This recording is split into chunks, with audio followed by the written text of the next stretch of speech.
Hi and welcome everyone. Today I'll be showing you how to fix yellow teeth using Snapseed.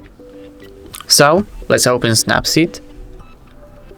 Now open a photo that we'll be editing today. Let's go with this person right there. Zoom on their teeth.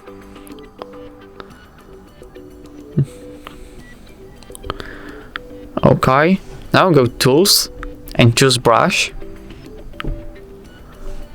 From the menu on the bottom, choose Temperature and use this arrow to decrease the temperature value. And now it's pretty straightforward. You just have to brush over the teeth a few times.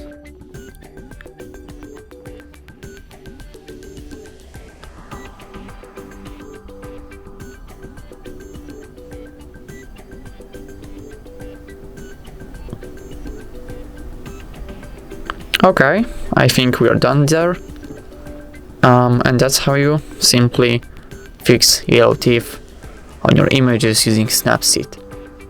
So, thank you so much for watching. Please leave a like on this video and subscribe to our YouTube channel for more content like this. Goodbye.